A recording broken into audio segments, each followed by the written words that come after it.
सार्वजनिक ग्रंथालय कर्मचारी विकास परिषदेच्या लातूर जिल्हा अध्यक्षपदी श्रीधर स्वामी, सचिवपदी संतोष करमले। सार्वजनिक ग्रंथालय कर्मचारी विकास परिषदेच्या लातूर जिल्हा अध्यक्षपदी श्रीधर सांबय्या स्वामी यांची तर सचिवपदी संतोष करमले यांची निवड करण्यात आली आहे। सार्वजनिक ग्रंथालयात कार्यरत असणाऱ्या कर्मचाऱ्यांच्या विविध प्रलंबित प्रश्नांची सोडवणूक करण्याच्या उद्देशाने सदाशिव बेडगे यांनी पुढाकार घेऊन राज्यव्यापी विकास परिषदेची स्थापना केली आहे। रविवार दिनांक 8 डिसेंबर रोजी लातूर इथं सार्वजनिक ग्रंथालय कर्मचारी विकास परिषदेचे मराठवाडा विभाग उपाध्यक्ष विद्यासागर हणमंते यांच्या प्रमुख उपस्थितीत जिल्ह्यातील सार्वजनिक ग्रंथालय कर्मचाऱ्यांची महत्त्वपूर्ण बैठक पार पडली। या बैठकीचा सार्वजनिक ग्रंथालयात काम करणाऱ्या ग्रंथपाल, ग्रंथालयीन कर्मचाऱ्यांच्या मागण्या, अनेक वर्षांपासून प्रलंबित असणाऱ्या वेतन श्रेणी, सेवा नियम, अनुदान वाढ आदी प्रश्नांवर विस्तृत चर्चा करण्यात आली।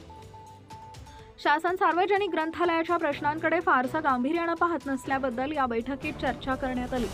सोलापूर येथील ग्रंथालय कर्मचाऱ्यांचे लढाऊ नेते सदाशिव बेडगे यांनी याकरता पुढाकार घेऊन सार्वजनिक ग्रंथालय कर्मचारी विकास कर्मचारी परिषदेची स्थापना केली आहे। या परिषदेचे कार्यक्षेत्र संपूर्ण महाराष्ट्र राज्य असणार आहे। या परिषदेच्या लातूर जिल्हा कार्यकारिणीची या बैठकीत सर्वानुमते निवड करण्यात आली।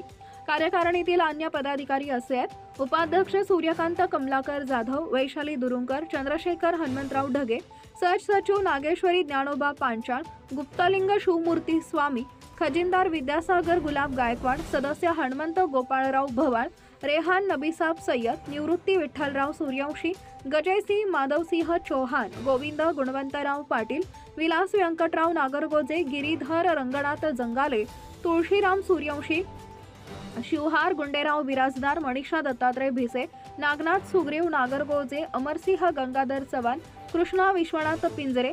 नूतन कार्यकारिणी परिषदेचे अध्यक्ष सदाशिव बेडगे, कार्याध्यक्ष सुनील दत्त पाटील, उपाध्यक्ष विजय पाटील, सचिव धोंडीराम जेऊरकर यांच्यासह ग्रंथपाल क्षेत्रातील अनेक मान्यवरांनी अभिनंदन केले।